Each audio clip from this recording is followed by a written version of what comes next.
नहमदुहु व नुसल्ली अला रसूलिहिल करीम अम्मा बाद फ़ाउज़ु बिल्लाहि मिनश शैतानिर रजीम बिस्मिल्लाहिर रहमानिर रहीम। अल्लाह की सर ताबा कदम शान है ये, इंसान नहीं इंसान वो इंसान है ये। कुरान तो ईमान बताता है इन्हें, ईमान ये कहता है मेरी जान है ये। सल्लल्लाहु तआला अलैहि वसल्लम। इंतहाई अहम हक़ाइक़ के साथ आज फिर हाज़िर हूँ। मकसद सिर्फ़ इस्लाह है।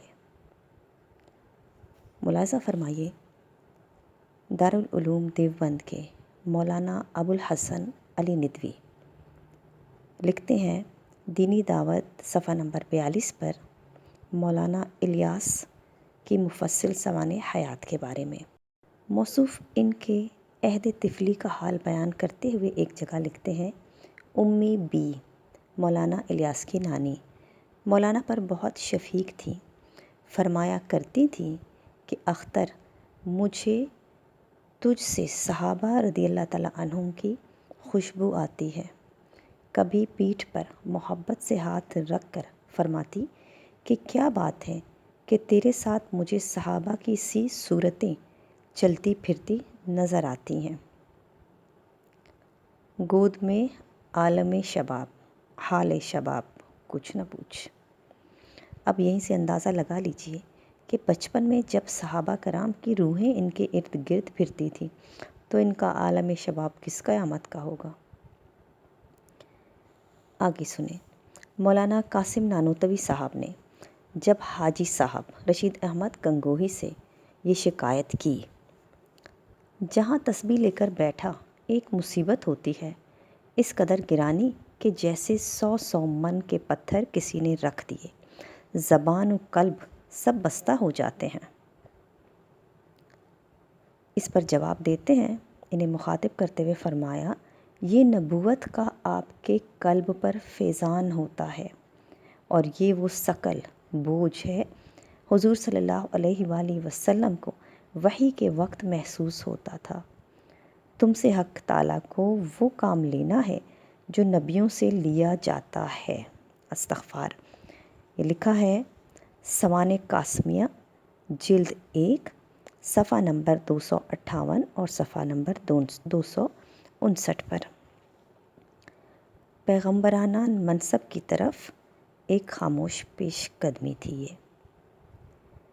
आगे मलफूज़ात इलियास सफ़ा नंबर 51 पर लिखते हैं, आपने फरमाया, यानी इलियास साहब के बारे में वो फरमा रहे हैं, अल्लाह ताला का इरशाद, कुंतुम खैरा उम्मतिन उखरिजत लिन्नासि तअमुरून बिल मारूफ़ व तनहौना अनिल मुनकरी की तफसीर ख्वाब में ये इल्का हुई कि तुम मिस्ल अंबिया अलैहिमुस्सलाम के लोगों के वास्ते ज़ाहिर किए गए हो।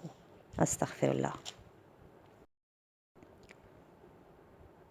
आगे मुलाहिज़ा फरमाइए, मौलाना इलियास पर नाजिल होने वाले इन इल्हामात का इनके मानने वालों ने क्या असर कबूल किया।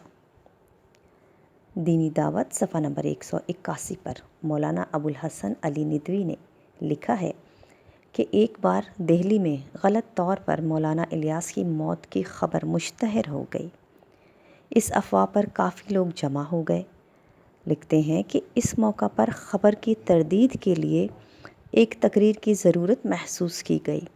अब इसके बाद का वाक़या ख़ुद इन्हीं की ज़बानी सुनिए।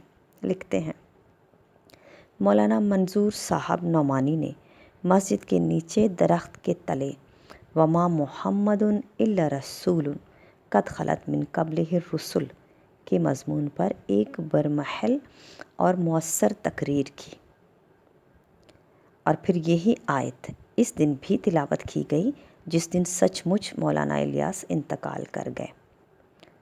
जब उनका जनाजा मैदान में लाकर रखा गया तो इस मौका पर शेख अल हदीस मौलाना ज़करिया और मौलाना मोहम्मद यूसुफ़ साहब का हुक्म हुआ कि लोगों को मैदान के नीचे जमा किया जाए और उनसे खिताब किया जाए। वमा मुहम्मदुन इल्ला रसूलुन क़द खलत मिन क़ब्लिहिर रुसुल के मज़मून से बढ़कर इस मौका के लिए ताज़ियत तो मुअज़्ज़त क्या हो सकती थी। दीनी दावत صفحہ نمبر 186۔ قارئین، یہ معلوم ہونا چاہیے کہ وما محمد الا رسول قد خلت من قبلہ الرسل کی آیت کریمہ حضرت ابوبکر صدیق رضی اللہ تعالیٰ عنہ نے سرکار نامدار صلی اللہ علیہ وآلہ وسلم کے وصال شریف کے موقع پر تلاوت فرمائی تھی، اور اسی آیت کی روشنی میں صحابہ کرام کو اس امر کا یقین دلایا تھا کہ حضور صلی اللہ علیہ وآلہ وسلم وصال فرما گئے۔ آیت کا ترجمہ یہ ہے، اور محمد اللہ کے رسول ہیں، ان سے پہلے بھی بہت سے رسول گزر چکے ہیں۔ آیت کا مفہوم اور اس کا محل استعمال واضح ہو چکنے کے بعد اب سوچنے کی بات یہ ہے کہ آخر مولانا الیاس کی وفات پر بار بار اسی آیت کی تلاوت کا کیا موقع تھا، جبکہ موت کے مضمون پر قرآن کریم میں بے شمار آیات موجود ہیں۔ دشمن احمد پہ شدت کیجیے، ملحدوں کی کیا مروت کیجیے، مقصد صرف اصلاح ہے، کیونکہ یہ کفر زبانی نہیں بلکہ چھپا چھپا کر کتابوں میں چھاپا گیا ہے۔ اپنا خیال رکھیے، اپنے کمنٹ سے آگاہ کرتے رہیے گا۔ اللہ حافظ۔